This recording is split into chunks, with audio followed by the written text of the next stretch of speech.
اب جو ہے انشاءاللہ ہم دیکھیں گے کہ کیسے اللہ سبحانہ و تعالیٰ اس صورت میں وہ ہمیں حکم دیتے ہیں کہ ہم اس کی پناہ مانگیں. اور یہ دیکھیں وہ اپنے 3 ناموں کا استعمال کرتے ہیں. 3 نام یہاں پہ اللہ تعالیٰ کے استعمال ہوئے ہیں جو کہ ہیں رب الناس، ملک الناس، الہ الناس.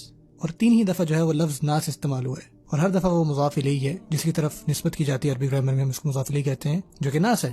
ان عربک میں آپ یہ بھی کہہ سکتے ہیں قل اعوذ برب الناس ملکہم الہہم. آپ پروناؤن استعمال کر سکتے ہیں، ضمیر استعمال کر سکتے ہیں، لیکن اللہ تعالیٰ ناس استعمال کر رہے ہیں. تو ہم انشاءاللہ دیکھیں گے کہ اس کے سبحان اللہ کتنے فوائد ہیں، کہ سبحان اللہ تعالیٰ نے کیا خوبصورت الفاظ استعمال کیے. اور سب سے پہلے انشاءاللہ دیکھیں گے نفسیاتی طور پہ چیزیں کیسے بڑھتی ہیں. ایک بچہ ہے، ٹھیک ہے، آپ کو پتا ہے ایک بچے کے لیے سب سے پہلی چیز جو اس کو سمجھ میں آتی ہے کہ اس کی ضروریات جو ہیں اس کے والدین کے تھرو جو ہے پوری ہوتی ہیں، کہ کوئی اس کی تربیت کر رہا ہے، کوئی جو ہے اس کا خیال رکھ رہا ہے. جب آپ کو کوئی ضرورت ہوتی ہے تو آپ اپنے مربی کے پاس جاتے ہیں. آپ کو پتا ہے رب کے معنوں میں سے ایک معنی کیا ہے؟ مربی.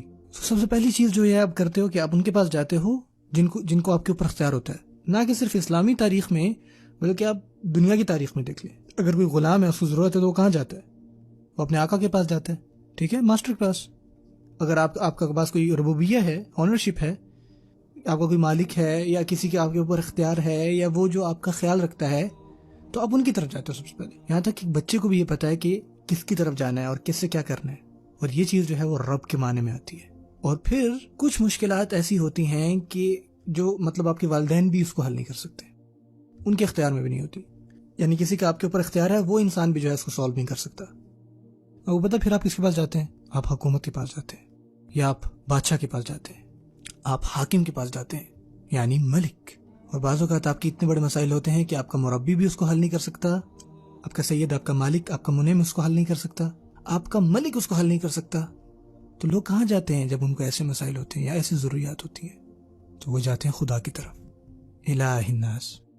ایسے معاملات میں صرف آپ اللہ کو پکارتے ہیں، سمجھ لیں، الہ الناس. آپ دیکھ رہے ہیں آہستہ آہستہ جو چیزیں بڑھ رہی ہیں.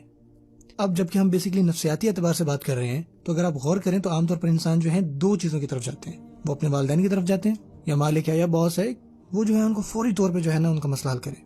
تو یہ جو چیز ہے وہ رب کے اندر آتی ہے. پھر بات اس سے بھی اوپر کی آتی ہے تو وہ کون سے لفظ میں ہے؟ ملک. لیکن جب ساری چیزیں فیل ہو جاتی ہے تو پھر آپ کیا کرتے ہو؟ تو پھر وہ چیزیں جو ہیں اللہ کے سپرد کرتے ہیں. لیکن اللہ تعالیٰ آپ کو یہ سکھا رہے ہیں کہ شروع سے آپ کا جو رب ہے وہ بھی اللہ ہے، آپ کا ملک بھی اللہ ہے، آپ کا الہ بھی اللہ ہے. اللہ اکبر. اور یہ عقلی طور پہ سب سے اونچا درجہ ہے. ایک نفسیاتی بات ہے اور ایک عقلی بات ہے. تو یہاں پہ سبحان اللہ آپ یہ بات سمجھتے ہیں، یعنی آپ ابراہیم علیہ السلام کی مثال دیکھیں کہ آپ اپنی چھوٹی سی چھوٹی ضرورت سے لے کے اپنی بڑی سے بڑی ضرورت تک آپ ہر چیز کے لیے اللہ تعالیٰ کی طرف رخ کرتے ہیں.